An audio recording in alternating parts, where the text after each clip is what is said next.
Assalamualaikum warahmatullahi wabarakatuh. Saya Dwi Nur Setianti dari kelas 8B. Saya akan mempresentasikan ilmu pengetahuan pada masa Bani Umayyah. Pertumbuhan ilmu pengetahuan pada masa Bani Umayyah.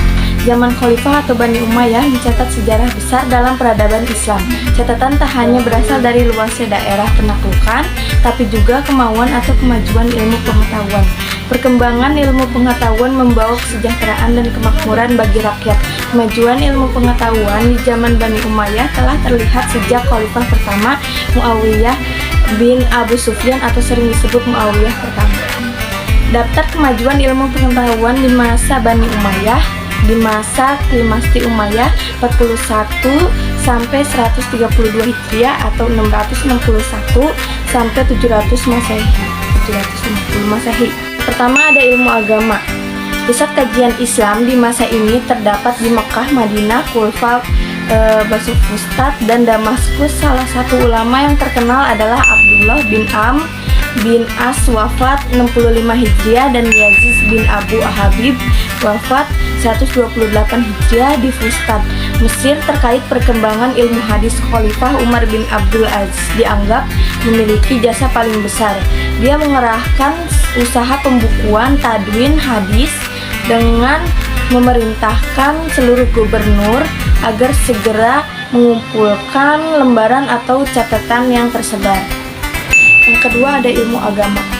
Tokoh pertama yang menggeluti ilmu bahasa adalah Abu Al-Aswad Al-Du'ali. Dia adalah ahli ilmu tata bahasa Arab Nahwu yang berasal dari Basrah, Irak. Para muridnya kemudian menjadi ahli bahasa yang juga menggeluti bidang syaraf dan balaghah. Mereka adalah Yahya bin Yamar An-Basoh bin dan Imun bin Al-Akran dan Isa bin Umar Al-Sakofi, termasuk menular Bani yang paling memahami perubahan yang terjadi pada ilmu nahwu. Generasi berikutnya adalah ahli bahasa Al-Khalil bin Ahmad Al-Faridi yang menyusun berbagai kamus.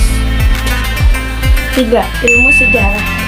Ilmu ini muncul karena adanya kajian tentang perjalanan hidup Nabi Muhammad SAW atau Sirah Nabawiyah, kitab sejarah yang disusun pertama kali adalah Al-Maghazi Al-Asirah yang mendorong muslim mengikuti perilaku nabinya. Penulis kitab terdiri atas 3 tingkatan bergantung dari sumber pembelajarannya. Tingkat pertama adalah yang punya kontak langsung dengan orang-orang terdekat Rasulullah SAW, misal Aban bin Utsman bin Affan yang merupakan putra Khalifah ketiga.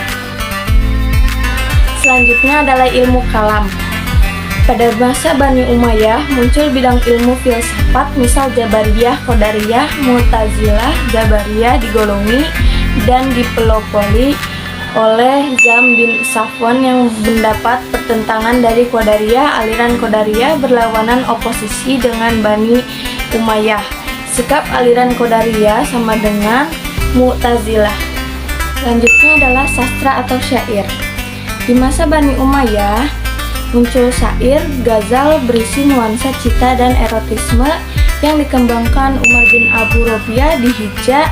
Ada juga syair politik sebagai bentuk dukungan atau oposisi pada pemerintahan yang disebut sebagai al-sir al-hizbi. Kimia dan kedokteran. Para khalifah Bani Umayyah menaruh perhatian khusus pada bidang ilmu ini. Ilmu kedokteran, peran tokohnya ialah Abu Al-Qasim Al-Zahrawi. Mereka menyewa jasa penjernihan berbagai karya kedokteran, kimia, farmasi, dan matematika ke dalam bahasa Arab. Nama-nama khalifah. Yang pertama ada Abu Bakar As-Siddiq. Tugas Abu Bakar As-Siddiq adalah mendakwahkan Islam pada masyarakat. Yang kedua ada Umar bin Khattab. Tugas Umar bin Khattab untuk mengarahkan kaum muslim sesuai ajaran Al-Quran. Yang ketiga adalah Utsman bin Affan. Tugas Utsman bin Affan adalah menyalin ulang ayat-ayat Al-Quran. Dan yang terakhir, yang keempat adalah Ali bin Abi Thalib. Tugas Ali bin Abi Thalib adalah memimpin Islam. Rangkuman MCS. Pada masa 4 khalifah atau Khulafaur Rasyidin, konsentrasi para khalifah meningkat pada perluasan wilayah dakwah Islam serta pembukuan Al-Quran pada tahun 750 Masehi. Kekhalifahan Bani Umayyah yang beribu kota di Damaskus berpindah ke tangan Bani Umayyah ke Abbasiyah. Sekian presentasi dari saya. Mohon maaf apabila ada kata atau percakapan saya yang kurang lengkap atau salah. Wassalamualaikum warahmatullahi wabarakatuh.